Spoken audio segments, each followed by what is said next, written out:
አሰላሙ አሌይኩም ወራህመቱላሂ ወበረካቱ።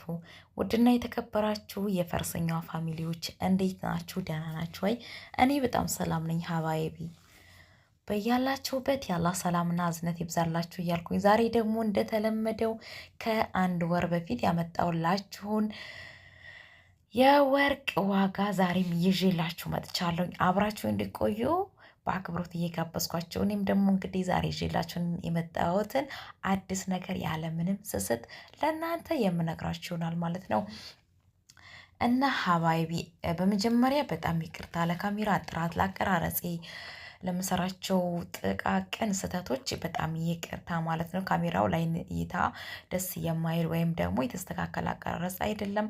ያው መልእክቴን ለማስተላለፍ ያክል ስለሆነ ዋናው ደግሞ እዚህ ጋር መልእክቴን እንድትሰሙት ስለሆነ ትሰሙታላችሁ ማለት ነው። በተለይ የመዳም ቅመሞች ማለት ነው በሳውዲ ያላችሁ እንግዲህ ያው እናንተን ነው በደንብ የሚመለከተው ብዬ አስባለሁ። ማለትም እንግዲህ የዱባዮች ደግሞ ያው በዱባይ ባሉበት ሀገር ነው የሚጠቅማቸው ብዬ ስላሰብኩ ነው እንደዚህ ያልኩት።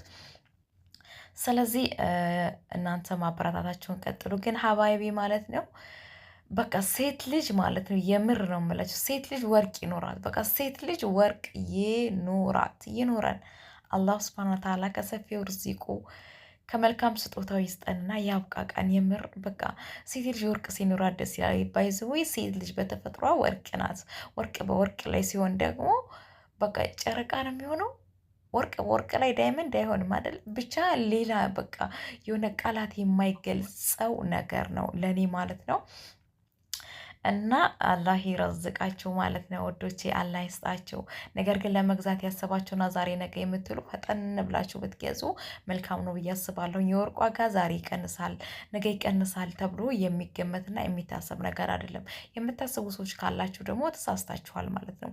ወርቅ መቼ ቢሆን ሊቀንስ አይችልም። እየጨመረ በየደቂቃው በየሰከንዱ እየጨመረ ይሄዳል እንጂ የሚቀንስበት ምንም ምክንያት የለውም። እውነታውን ስነግራችሁ ማለት ነው። ሲቀጥል ደግሞ የኛ የመዳም ቅመሞች ደሞዛችን ነው እንጂ የማይጨምረው እያንዳንዱ ገበያ ይጨምራል ማለት ነው። ወላኪን ባይጨምርም የኛ ደሞዝ አላህ ሱብሃነሁ ወተዓላ በረካውን ያብዛልን ማለት ነው። ስለዚህ ሰሞኑን ስለነበረው ስለ ሳውዲ የወርቅ ዋጋ እነግራችኋለሁ እንግዲህ ማለት ነው። ወርቅ ያው ባለፈው እስከ 120 እና 30 520 እና 530 ገብቶ ነበር ሳውዲ። አሁን ግን ያው የነበረው ዋጋ ዝቅ እንዳለ ሁላችሁም አይታችኋል ብዬ አስባለሁ፣ ጎግል ላይ ሚዲያ ላይ ማለት ነው።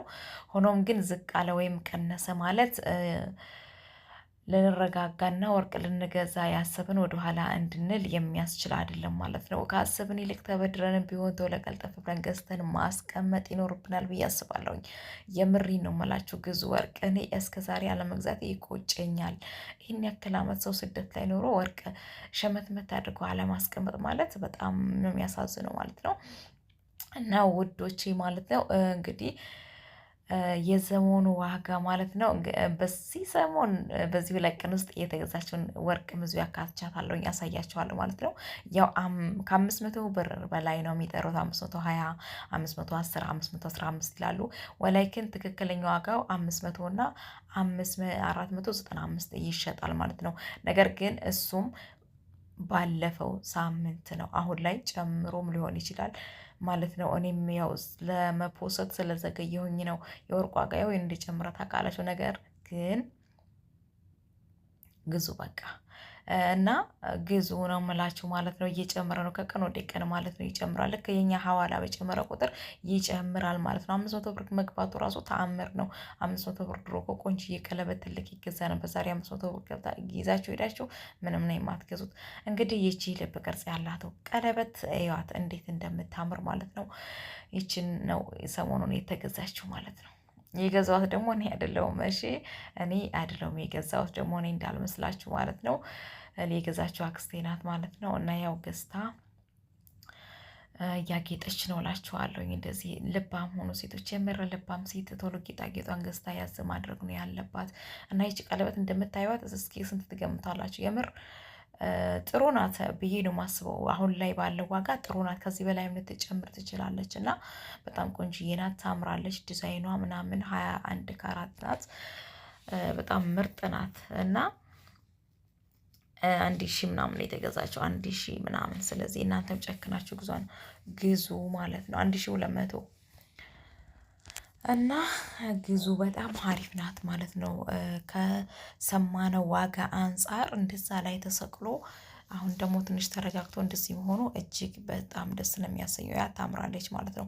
ይሄ ሀብሉ ደግሞ ሀብሉ ደግሞ በጣም ውድ ነው። ውድ 2600 አይደለ? 2600 ነው ሀብሉ። እንደምታዩት እጅ ላይ የሚደረግ ሽሽዋራ ነው የሚባለው፣ እሱም አለው። ከዛ ደግሞ የአንገቱ ማለት ነው ውድ ነው። የአንገቱ ውድ ነው። ምናልባት ወፍራም ሊሆን ይችላል፣ ኪሎ ሊያነሳ ይችላል። ግን በጣም የሚገባው ዋጋ ነው ብዬ አላምንም እኔ ማለት ወይ በጣም ተወደደ። ለወርቅ ዋጋ ግን ችግር የለውም። ብቻ ከኛ አንጻር ከደሞዛችን አንጻር ከኑሯችን አንጻር በጣም ተወዷል።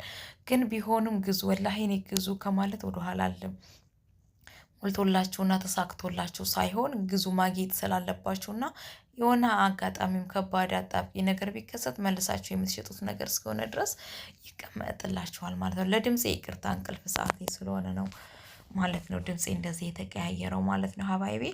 ስለዚህ ግዙ። እኔንም ደግሞ ላይክና ሰብስክራይብ አድርጉኝ። መልካም ጊዜ ይሆንላችሁ። እሺ